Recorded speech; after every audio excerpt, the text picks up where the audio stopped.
Hello, future homeowners. Welcome back to the First Time Home Buyer Guide video series. I am Matt, and I'm here to guide you through every step of the exciting journey to owning your own home.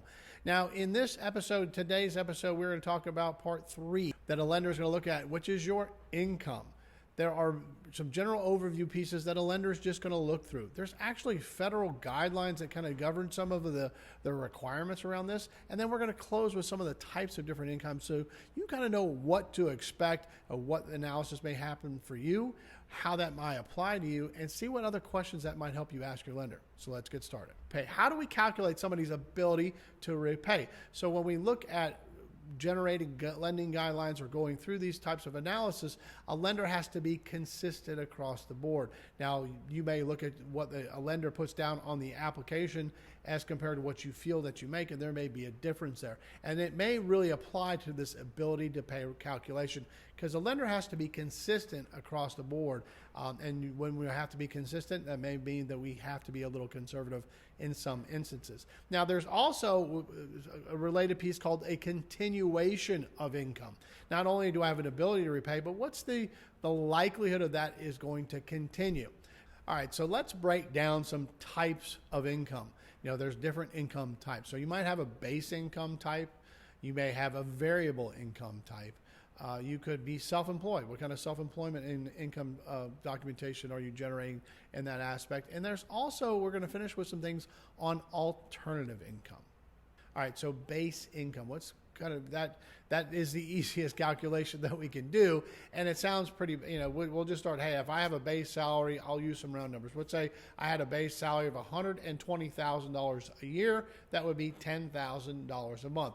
If I have a contract or it shows a base salary on my paycheck stub, I have a W-2 form that I get each year, I'm an employee of a company and I have a base salary, that's a very income calculation to kind of start off with. We're going to look at that base income divide by 12, and that's your monthly type of income.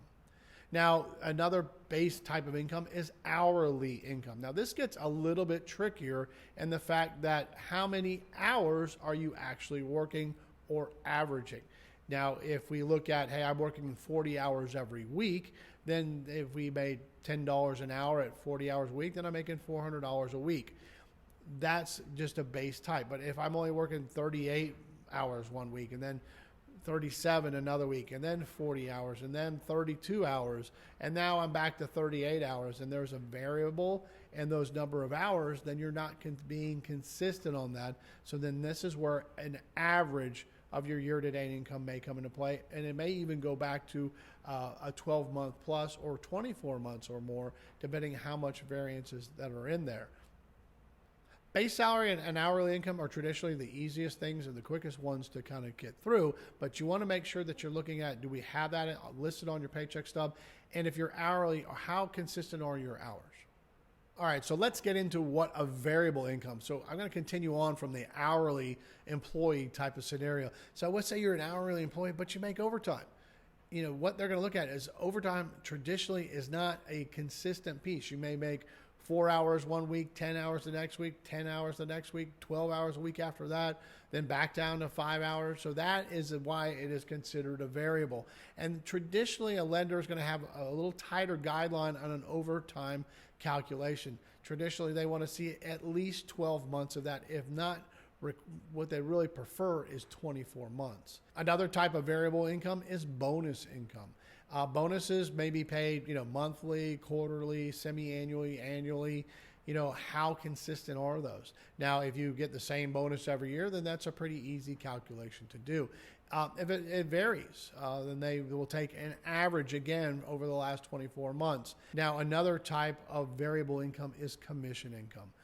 This can get a little tricky based on the time frame. They really want to see a good 12 to 24 months of this type of income. So commission income, if that's where you're getting a bulk of your income from, you definitely want to try to take, if you can, a 24-month average of that and use that as your variable to calculate what you think you might make.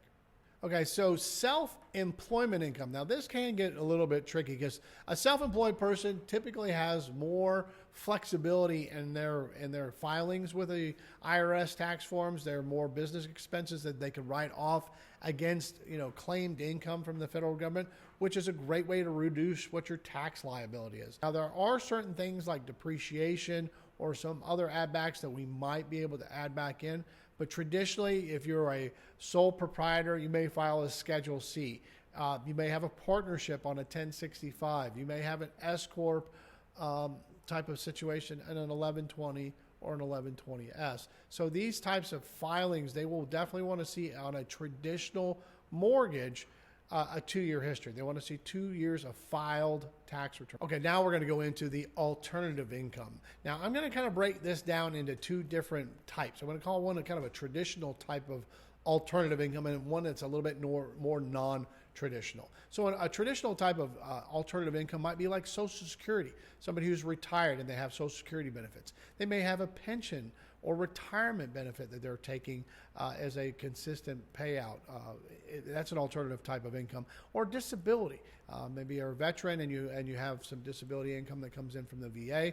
These are alternative types, and typically they will look at those at face value, and if they are non-taxed income, they can actually use 125% of that income in some instances. So let's talk about non-traditional types of alternative income. I kind of alluded to this in the self-employed person. There might be an alternative or non-traditional way of looking at cash flow through a business through bank statements. There are programs that will allow for 12 and 24 month types of analysis of cash flow. Looking at the type of business, they will come up with a determination of how much they think expenses may come into that. And that way they don't have to look at tax returns. So there are abilities to look at different loan programs on a non-traditional sense for a self-employed person and not have to look at tax returns. Another one is a asset depletion. So what that means is if I have a large sum of money in a retirement account or in a trust account or some type of account that I don't want to use, but maybe I'm taking I could take a small stipend off of each month. They would look at that from an asset depletion. There are some non-traditional programs that we can look at. So if you don't feel like you fit into some of those traditional boxes, let us know. We can at least get you educated on maybe how that might apply to you.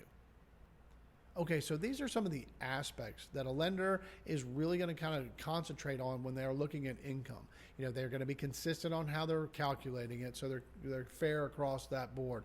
You know, that continuation and ability to repay. A lender wants to know that they're making a good assessment on your willingness and ability to repay that debt to make sure that debt gets serviced. So that's it for Section 3. In the next section, we're going to go over that last critical step, which is always a variable that moves a lot for a lender, which is assets.